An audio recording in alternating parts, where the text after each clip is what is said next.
So we're in a depression right now. Okay. It will last for a long period of time, but a lot of people get confused, and one can understand why, about the difference between a recession and a depression. Yeah. Now, Please. most mainstream economists, they don't like what I call the D word. They don't talk about depressions. They talk about recession. So a recession is conventionally defined as 2 or more consecutive quarters of declining GDP. And this would be the first back-to-back recession since 1980, 1981. So you have a recession, you come out of it, and then you go right back down into recession. So that's technical recessions. Depressions are different. And a lot of people think, well, if a recession is 2 quarters of declining GDP and a depression is worse, well, a depression must mean 10 quarters of declining GDP, as if it's a really long recession. And that's not the definition. The depression means depressed growth. Growth is depressed relative to trend, relative to potential. So you can actually have growth in a depression, but the point is the growth is too weak. And so this is what we're in. We had... the third quarter, when you went down that sharply, you were going to come back pretty steeply. That's natural. But we didn't come all the way back. People say, well, okay, you went down 31% and you went back up 33%. So aren't you back where you started? And of course, the answer is no, because you're applying the 33% to a smaller base. So if you normalize, let's say 2019 is 100% of 2019 output. You go down 5%, and then you go down 31%. Well, now you're around 65% of the prior output. Well, if 65 is the new base and you go up 33, that adds 21 or 22. But you're only back to 87 because you're working off a smaller base. Even if you have, in my example, 10% growth in the fourth quarter of 2020, it's 10% of 87, so add on 8 more. You're only back to 95. So a simple way to understand it, you fall into a 50-foot hole, you climb out 20 feet. Well, that's good climbing, but you're still in the hole. You're not back to where you started.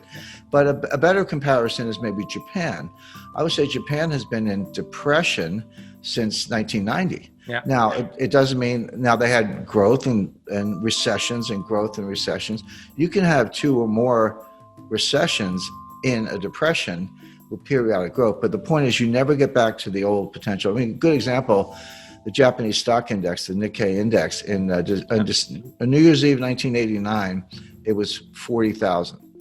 Today, 30 years later, it's about 28,000. But okay, it came off the bottom, but it never made it back to the prior high. It'll never be. Oh, I think that's right. It may never be. And another example, in October 1929, the United States stock market crashed, a very famous crash, but it lasted for 3 years. And when it bottomed in 1932, it was down 89.2%, almost 90%. That's what a stock market crash looks like. But then you ask people the next question, say, well, when did it get back to the 1929 high? How long did that take? The answer is 1954. It took 25 years to get back to where. Now, it doesn't mean you couldn't make money in the meantime. You could have bought the low in 1932 and made money in 1933. But that's what depressions look like. That's the kind of thing we're in. This will be intergenerational. The effects of this will last for not 30 months, but 30 years. Wow. And there's very good evidence to back that up.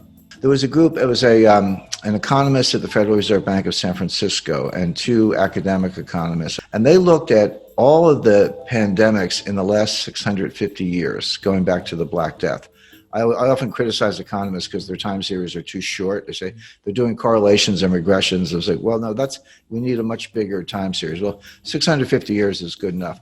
But they went back to the 1350s, to the Black Death, and they looked at every pandemic in which 100,000 or more people died. The fatalities were 100,000 or more.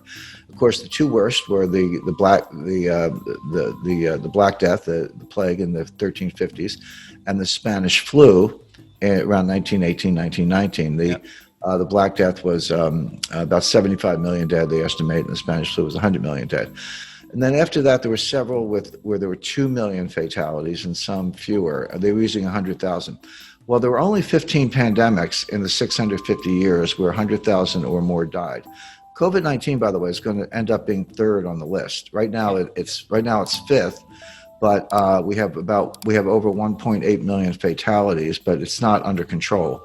So you can see that number is going to go past 2 million. it'll pass the Asian flu, and there was one other influenza in the late 19th century. So it's going to be third on the list. But what they asked themselves, because they're economists, not doctors, and they said, well, how long did it take these economies to normalize following these extreme pandemics? And the answer is, on average, 35 years, not 35 months. And just to kind of give a concrete example of that. So I grew up in the 1950s and 1960s. It was a very prosperous time in the United States. I did not live through the Great Depression, but my parents did, and my grandparents did. So I was raised with a sort of depression mentality, even though I didn't live through it.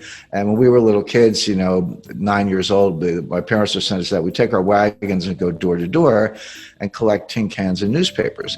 And we weren't doing it for environmental reasons. It might have been good for the environment, but we were doing it for recycling, because all that stuff could be turned into buildings and so forth. And so, as I say, and that didn't change until the late 1960s, when the baby boom came of age, and then we just started partying and using credit cards and everything else.